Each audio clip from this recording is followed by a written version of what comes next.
okay, but staying in the market tells how ethical you are. To gain knowledge about this ethical thesis, we have an awesome panel topic of measuring product market fit. We have a great panelists who are industry experts with a wealth of experience in navigating the delicate dance between product and market. I hope you guys are ready to take notes. Ladies and gentlemen, put your hands together to the members of the final panel discussion. I call upon the moderator of this discussion, Mr. Gurucharan Raghunathan sir, Senior Product Manager, Microsoft. And the panel members, Mr. Lokesh, Kannaiyan sir, Senior Product Manager, Chief Software. Mr. Arun Manivannan sir, Sales Leader. Mr. Amritanshu Kumar sir, Founder and the Chief Revenue Officer of Raghunathan. Over to you also. Everyone, another panel after lunch. We will also try to do justice like the last one to keep you all engaged. So the topic panel is product market fit, measuring product market fit, right? So before we attempt to measure something, let's understand what is product market fit.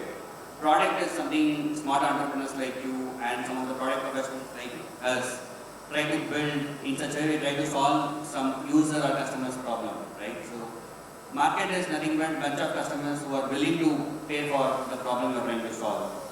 Whenever there is a synergy between a product and a market, it's called a product market fit. It is as simple as that, right? So the devil actually lies in the real world execution. If this would have been a simple method or a proven framework that would have existed for all the companies, you would have seen thousands of Googles, thousands of Metas, thousands of Teslas of the world by now. But unfortunately, we have only a handful, right? So the real challenge for the companies is to achieve this. There is no one-size-fits-all kind of approach that anybody can follow to have product market fit. However, companies keep attempting to learn and grow and iterate, right? So that's how they try to adopt a strategy that really works for them, and eventually the business starts growing and they start making revenue, and of course customers also follow them. So I will share my viewpoint personally in my experience in building products, right? So how I see product market fit. So there are three dimensions to look at product market fit, right? So first dimension is basically the customer feedback. Whenever you build a product, say you are building a search engine, right? So like Google or Bing or whatever. So the search engine, typically you need to get the feedback from your users and your customers. The customer feedback is very important. Regardless of the stage of the product you are in, if you are building a search engine for basic indexing for research professional to get their records for easy visibility, to the level where it has grown today to have a comprehensive search engine marketing around the complete the world what we see today, right? So whether it is a minimum viable product stage or the product grows and you have some customers for your product who are willing to pay, or you want to make the product 10x, 100x or scale up 10x, 100x, or even if you want to make it to penetrate into new markets, right? So first dimension is customer feedback. You need to ensure you talk to customers every stage and understand how they are feeling or how they experience the product. The second dimension is the adoption, right? So adoption of the product is very important. So that is where you would have heard about a lot of metrics, right? So what is the MAU, right? So the monthly active users, or how many users are coming to your product, how much time they spend, where they are spending time, and where is the drop. So all these metrics give us a dimension about the adoption. How the users are using your product, whether it's a business product or a consumer product, doesn't matter. The third dimension is the critical part, which is the monetary aspect. And we want to ensure how many customers are really willing to pay for your product and how much they are willing to pay. Essentially, that is what all of us trying to do, right? So, in a nutshell, product market fit is an incentive we want to expect from the customers and the market. So, that incentive can be in all these three dimensions. This is what I personally feel about product market fit. Let's try to learn about the same topic from the panel members sitting over here. I'll start with Amritanshu. Amritanshu is running a beautiful startup on fleet management system. So, Amritanshu, tell us, how do you define product market fit and how it works for you in your business? Sure, thank you. Good afternoon, everyone. My name is Amritanshu and I am the co-founder of a fleet management startup called Trackner.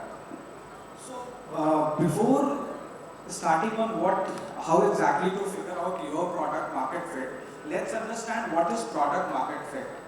As an entrepreneur or as an individual, you have figured out a problem statement, or you have understood that there is a burning need in the market or in the society, and people are willing to pay for that solution. And then you build a solution for that. That is product market fit. It sounds simple, but it is not actually. Recently, we started our operations in the US, and we had to go through this entire process where we are already functional from past 5 years, but what we understood is the problem which we are solving in India does not resonate with the problem in the US markets. So we had to go through the entire activity again to understand what product or what solution we should be building there in US markets. And the only way which I have understood in my 5 years of journey is by talking to your customers or your target market. There is no any other way, there is no any other metric which I think there should be. And the simplest way is so let's take for an example. If I have understood that yes, there is a problem that needs to be solved for all the fleet owners or maybe fleet managers, then I should be talking to all the fleet managers and fleet owners, understanding what is their needs in their professional world, what challenges they are facing in their day-to-day activities, and what they do and what matters to them the most. And once we are able to extract their challenges, their pain points, we will be able to understand the pattern. So if we have talked to 50 of the fleet owners, and if 35 of the fleet owners are asking for the same thing, or if they are facing the same challenge, then solving that problem makes sense. And that what exactly is problem market fit. Yeah, I think that's true. I think those 30 lead managers are the ones who will be paid for, essentially, right? You are solving that money. Yes. Yeah, makes sense. So I'll just to Lokesh. Lokesh has great experience in building cloud and security products. Lokesh, tell us what is your perception towards product market fit? Sure. So I'm Lokesh and I'm currently working as product manager for Progress Software. So I take care of DevSecOps product portfolio there, and I'm also doing a PhD in platform product management. So that's the thing. I'm coming to product market fit. Yeah. So as you mentioned, we covered the basics of the product market fit, like identifying the customer needs, identifying the pain points, identifying the challenges, understanding the segments of the customer, and understanding what's their need and providing the solution, and coming up with the MVP, like a minimum viable product, and reiterating the testing, like how the MVP is working fine or not. So those kind of things are like the basics or the fundamentals of the product market fit. So I just want to touch upon 3 to 4 key product market failures of the existing products which have been failing a lot. So the first one is it's like what is minivations. So minivations are the product. They call it as like whenever you launch a product with certain features and then you price it very low, and then the sales or revenue target is met, that doesn't consider like we have achieved the product market fit. So if you achieve the revenue, that doesn't mean we have achieved the product market fit. For one typical case study, it's like Asus, it's a laptop provider who prices a product for $150, but the ideal price point should be like $400. But so imagine the margin loss to the company. So that is one case study, like innovation. And second is like hidden gems. So hidden gems is another product market fit case study, where companies like Kodak, where they have tried to miss the trend or miss the market trend.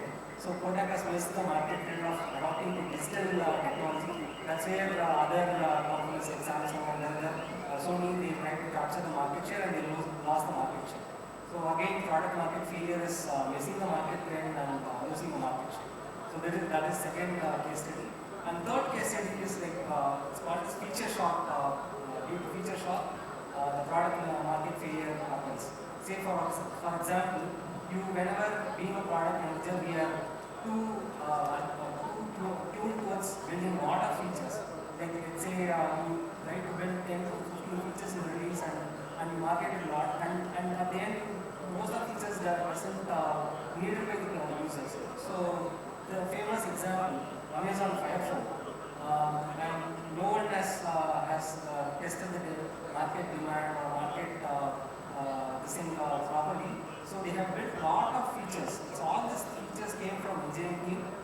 and it's all like called as engineering feature shop, or they call it as feature diary also. That's a common terms used in product management. So that's the another case study of famous case study for product market fit here. So these are 3 case studies. Yeah, I think this is a great perspective, Lokesh. To learn product market fit, what Lokesh is saying is first understand how the products are failed, and then try to focus to figure out what is the right product market fit for your respective business ideas. And one insight I want to bring it up here is don't think that big brands won't fail. Like Lokesh said, right? Amazon launched Fire phone, it's a great failure. And Microsoft launched Nokia phone, right? Nokia acquired, and they launched it, it's a failure. Google launched a lot of products including Google Glass, right? So it's not that bigger brands, they are having that ability to understand market better. That is a wrong perception. It's always how much time, like Amritanshu rightly told, right? How much time you spend with the user persona and the customer persona. That is what will help you to build the right product for the market which you are aspiring for. Now I'll switch to Arun. Arun is basically coming from the sales background. He is sitting on the other side of the world and sitting very close to customers. Tell us, Arun, what customers really think about the fitment of the product they are buying? Yeah, thanks, Guru. Hey, hi everyone, this is Arun here. As Guru described, I've worked for technology companies, startups, SaaS companies, as well as consulting companies selling. So selling is like very difficult to do if you don't have a product market fit, right? So I'll start from that. But I don't want to go into big examples because I can see that students like you are like just starting out very nascent stage. So one humble suggestion that I have is, see, having a passion is one thing and building a business is totally different thing, right? So just ask yourself this question, whether whatever you are trying to build is solving a problem, whether there is a gap and whether someone would pay for it continuously. I mean, repeat business, is it possible? The business model should be really strong, right? That's like fundamental before you start out. This is coming from my experience working for startups. I'm not taking that leap of faith yet to start something, but I'm just saying, right? That's like taking a step back. And to talk about product market fit, as they all very rightly put it, there needs to be a need, you need to satisfy that need, and you also need to be wary of competition. Can someone copy you? I mean, is it a technologically new approach that you're taking? What are you doing to protect your IP? What are you doing to differentiate yourself as a brand, right? So as Lokesh also said, exploring all these failure stories. I think right now we are sitting on some of the largest failure stories. We are seeing Paytm and Byju's fall, Paytm due to different reasons, but we've seen Dunzo fall, right? Dunzo is a very good case study of knowing that product market fit is a continuous process. It is not like they're doing amazing stuff and they'll be on and on forever, right? So Dunzo, I mean Zepto, Instamart basically kicked Dunzo out of the market, right? So they have nowhere to go now. Zest Money is gone. So I think Dunzo and Zest Money are like two great case studies that you can explore. From a technology space, I come from a tech space, so I'm giving you those examples. And yeah, the takeaway there is PMF for product market fit is a continuous process, right? As Amritanshu also said, it's easier said than done. It's very difficult to achieve it. The clear measure of achieving it is you can see that demand gets generated automatically. There's a lot of word of mouth happening. Customers are referring, right? Customers are more sticky. They are giving feedback that you can make. I mean, it can be fine-tuned into better features, or you can also build a new product on top of that, right? That's how a product market fit should be. Yeah, those were my thanks, sir. I can recollect a discouraging statistics of startups from what you just said. 99% of startups fail, right? So the double click on the numbers is 38% because of the cash issues, of course, when the companies run out of money. The 35% bucket is primarily because of the lack of product market fit. That is where all these companies typically fall under. So it's very important. So when the companies fail, you need to also look at the reasons why your company is failing, or when you are thinking of being the student entrepreneurs, you need to figure out the solid reasons, right? So why are you trying to do it? So there is a very popular framework called Start with Why. So whatever you do in life, keep asking why. Every morning before even you go to brush your teeth, ask why. Why am I building this product? Why am I building this business, right? So you may interestingly get different answers every morning, right? So one day you will be convinced, this is the reason why I am trying to build this. Unless that reason comes from the customers, there is always a gap between the product and the market, right? So we'll spend few more minutes on the metrics because the title says how do you measure it. So though it's very nuanced and there is no proven framework like I earlier said. So I will start the metrics which work for me personally, and I would love to hear from all of you sitting over here. So I always follow something called OKR, if you are familiar with, objectives and key results, right? So there are a lot of metrics you can go to the search engine and find out for product success, measurement and all the like net promoter score, adoption metrics like all the MAU, which I was mentioning, right? So a lot of metrics are there, but unless you have the narrative, why are you measuring those metrics? You don't know where you are heading actually, right? So let's assume you are trying to build a patient assistant platform using a generative AI, right? So you want to build a product out of this. So what you should do is, of course, you have to measure a lot of things, but you don't know where to start and where to actually head. So you can start with an objective. So what is the objective you are trying to do, right? So you want to maybe acquire 1,000 hospitals in 1 year, right? So that would be one objective. What are the things you will do to address that objective of acquiring 1,000 hospitals, right? So then you can break down your objective into smaller objectives. We call it as key results. You may have to approach, say, 10,000 hospitals. You have to talk to, say, 10,000 patients to understand the problem, and you need to understand what are the priority problems. Whether you can start with the priority problems like building a simple patient workflow, how they start with the admission using the AI assistant, and how they can get the maybe the testing results done, right? So basic use cases. Start with the top level narrative, and then go to double click and have the child key results so that you can track whether you're heading in the right direction or not. Otherwise, whatever metrics you find, right, it will not take you to any focused direction and you will lose the track of it.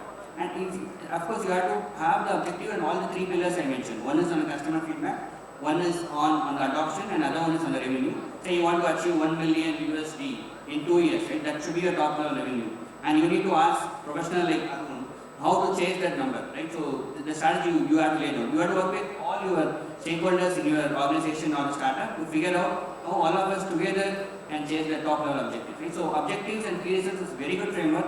I request all of you to go and try to understand and read about it and try to apply for your own startup so that you can at least attempt to find the product market fit for yourself. Right? So Amritanshu, you tell us what metrics, at least top 3 metrics, right? What for you in tracking? Okay, so I will take 2 approaches here. Number one, when we are still in the MVP phase or we are starting to build our company. So there we need to understand that we are solving the right problem for the right market and people are going to pay for it. So this is number one problem which we have to understand. So here, as I said, you need to have a lot of customer conversation with the people for whom you are going to build it, understanding about their challenges and pain points. And here, one thing matters the most, understanding the bad data and the good data. I may reach out to multiple people, I may show them that this is what I am going to build, and they will say yes, this is fine, I am going to use it, but when I actually build it and go back and ask for the money, they would not buy it. This is because that was a bad data, we could not figure that out. So the only way to avoid bad data as a metric is to ask right questions. Rather than asking and showing them about their product, you can turn down your question and ask them in a very prolific manner to understand what are their pain points and needs and whether they will be using this product. What kind of technology are they using currently in order to solve their problem which they are facing currently? Okay, what are their KPIs? What they do on a daily basis? So as a person, my need may be that I want promotion in my organization. So what are the parameters on which my promotion stays? Right? If I am able to simplify those parameters, then yes, I am going to get a product market fit. So avoiding bad data is one of the biggest parameter or metric when you are building an MVP. Now second, once you have once you have understood the product market fit in the earlier phase, and you have started your company, you have started reaching out to customers have started buying your product. So like as you said, Guru, OKR is one of the very good metric to understand whatever objective you had in the beginning for your company or your product or your client. Are you able to fulfill those objectives or not? Second is usability, which is the most important. So suppose if I have sold you something for a specific pain point, are you using my product in solving that pain point or not? Because if the order is not repeated, then product market fit goes for a toss. So if you are using my product, if you're liking my product, if my product is solving that issue, then yes, you will come back again and buy my product again. So these are the two aspects and two metrics I would focus on. Yeah, I think that's true, Amritanshu. I can take like as an example of Slack Messenger. So when they built Slack Messenger, right, so they initially built a multiplayer game and they had a chat room for the game. And eventually they realized the traction is on the chat room, not on the game. And they completely switched the business model. The rest of the story we all know, right, what happened to Slack. So it's very important to chase the right data like Amritanshu mentioned. I'll switch to Lokesh now. Lokesh, tell us what are your favorite metrics for the product? Yeah, so the famous metrics as you mentioned like OKR given by measure what matters book by John Dewey. He's a famous Must-read book. It's a must-read book and he was like a mentor for some. Measure what matters is what Lokesh is saying. It was written by John Dewey and he is a mentor for even for Sundar Pichai and Winter Founder for those folks. That is one key metric. And second, as Amritanshu mentioned about focusing on vanity metrics and be cautious on those things. Second thing. The third thing is there is one magic metric which we follow in Chef. One is by sending a survey. We have like 700 customers. We send a survey saying like, let's say if this product didn't exist right now, will it impact your life? Yes or no? Let's say if there are like 40% of the customers or the users saying it will impact my life, it will impact if the product is not there, then that 40% is the magic metric. So that is the magic metric we will take whether the product market fit is there, whether that MVP is success or not. So this is one metric we use.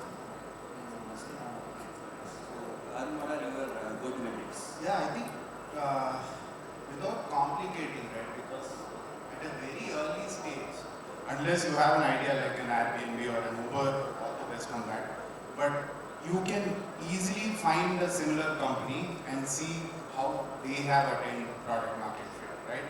How they have raised funds, what is their story, how have they branded, who are they reaching out to.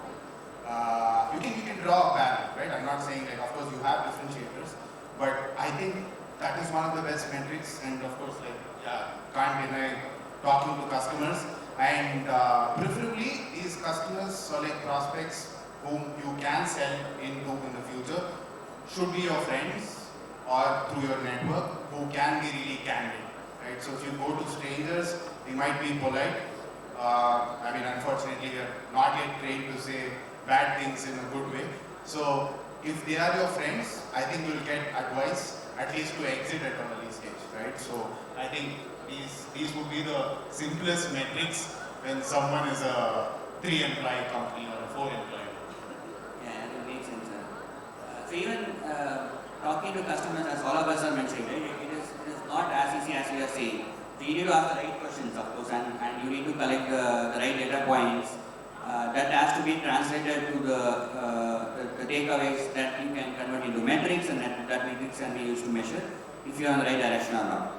So I know we had to wrap up the panel now. So I'll maybe request the other panel members to give some advices to the early stage and the studentpreneurs who are aspiring to build.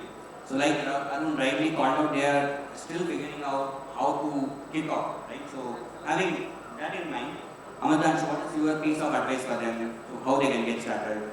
Okay, so I have been saying this for beginning that do talk to your customers, do sit with them, do understand what they are doing, how they are doing, why they are doing, what challenges they are facing. If you are serving to Indian customers, if your target market is in India, do visit them if possible and be with them. Spend time with them so you will be able to understand what challenge you need to solve and if you're solving the right problem or not and for the right person or not. Second, always focus on two things. One is the person who is the user, and the second, the person who is going to pay for it. You should be able to provide value to both of them. Third, I would say read a very good book by name The Mom Tests. It actually tells you how to drive the conversation in the early stages. It tells you how to avoid the bad data, understand the good data. This has helped me a lot, and many entrepreneurs like me were looking forward to have a BMF or starting their business. The mock test is the book, please do read. And there is a wonderful tool called Wadley Map. It basically helps you drill down about your target market, what are their needs, what are their capabilities, what they are doing. So you will have a better understanding with that tool about your target market, and you will figure out what is that one high value problem you should be solving so that your target market buys from you and your business scales. That is what my Thank you. Lokesh, what are your 2 cents? Yeah, so being an engineering student, given the current audience, so we must focus on accounting side also. Being a student, aspiring for student, entrepreneur, aspiring for entrepreneur, we have to focus on accounting, marketing, and what is sales. They should have like a strong understanding, strong fundamentals on the business side of things.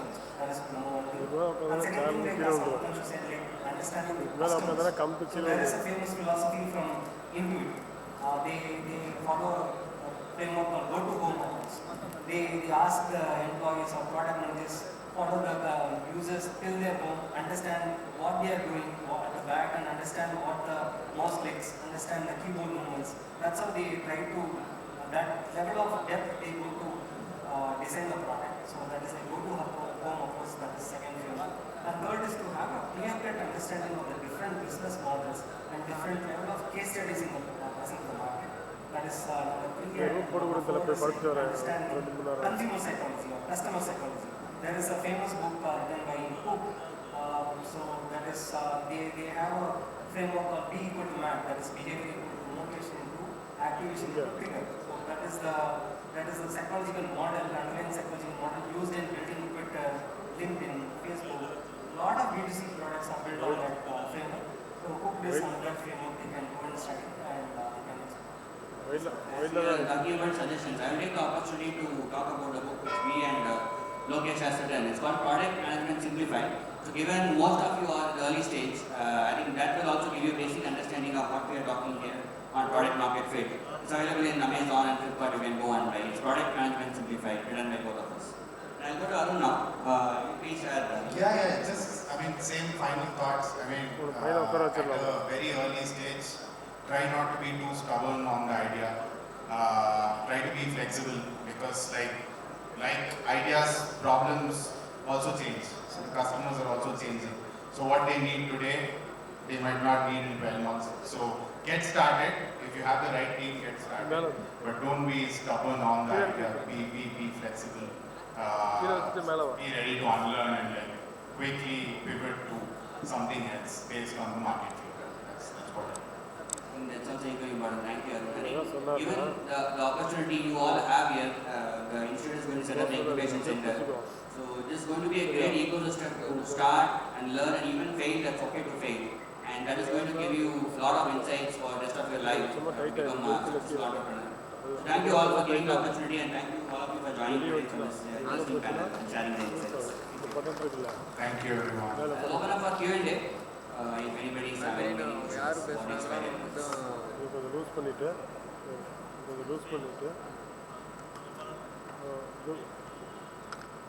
Audience.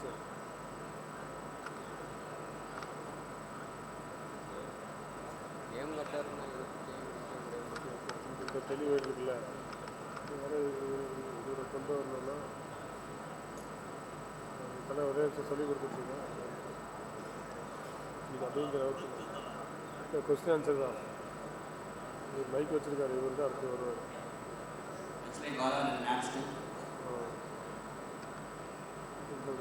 Present could be anything, not related to கீழே இந்த logo தெரியணும். I like sports, I like philosophy, psychology. Music, movies. Yeah. No politics today. யார் கேட்குறாரு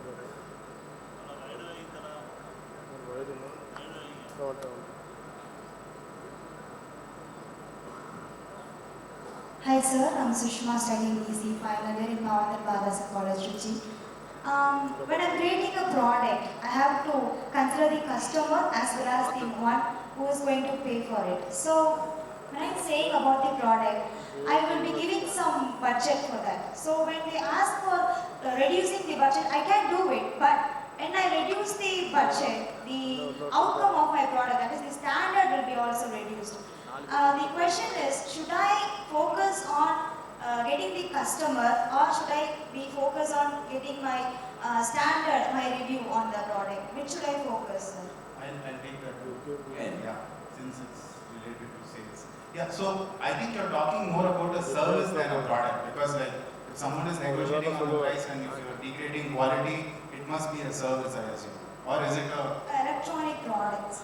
then how does the quality Purpose, sir. Purpose will be, we can reduce the quality of camera, sensors. When we reduce the do you have a downgraded version of your product? Do you yes, sir, we can do. We could do, but if I say I could do only, they will be asking for it. So whether I should say yes, I can do, or capture some customers, or should I be concentrating on my standard of my product, sir? In fact, I think you should have another product line, which is a downgraded version of your good product, and tell them if you want something cheap, you can take this, right? Instead of losing the customer, you can give him or her something which you already have with less features, less quality, and maybe they will upgrade in the future. That's one technique without losing the customer, because clearly they don't have the budgets, right? I mean, that's phase one. If you feel they have the budget, but they just want to negotiate, they just want to bring down the price, then I think it's a question of how long can you be in that negotiation, and in that phase also try to find out how hard their need is really, right? If their need is very urgent, it's extremely important, you can stay in that negotiation for like a couple of weeks, and whoever is your buyer, I'm assuming if it's one person who is negotiating and also evaluating, that's a different story. But if you have two people, let's say one person is evaluating, the other person has the budget, you have to go to the person who is evaluating, or the person who likes your product for what it is today and what problem will it solve today, and keep working on that and asking them questions on if this is solving a problem, why don't you up your budgets? So stay in the negotiation as long as you can to uncover their needs, right? So if something is going wrong in pricing or budgeting when it comes to this stage, you've probably not uncovered their needs early on when you started talking, or they didn't have a need at all, is what I think. Thank you, sir. Thank you so much.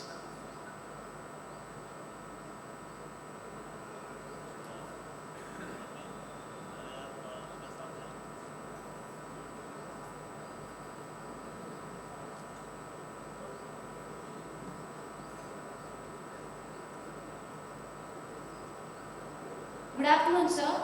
This is Yogachna from Rangbavi event.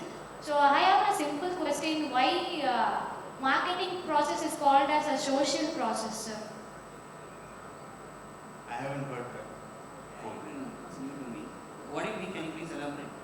No, I just hear that marketing. They said marketing process is a social process. I think it is a social media process now, but what do you mean by a social process? I think I don't know about it, sir. I'm just asking to it. the intent would be marketing essentially to engage the audience, right? So that would be the intent to call it a social process, because it's still new to all of us, right? What is the intent of doing it? I think that is the reason we feel you need to engage your audience wherever you are going to sell, right? So to ensure your demand is also generated and your market is looking forward to what you are trying to solve. That's why they always suggest or recommend to keep your audience engaged, even though if you are not introducing any new products or services from your brand. I think what Google says is marketing is called a social process due to its concern for the long-term welfare of the society. It builds long-term relationship between buyers and sellers through an integrated marketing program. So something new for me. Thank you.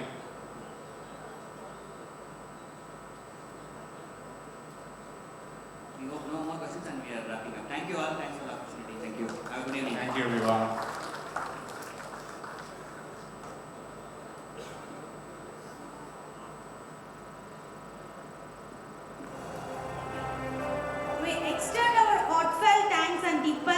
you to you all for gracing us with your esteemed presence as a panelist.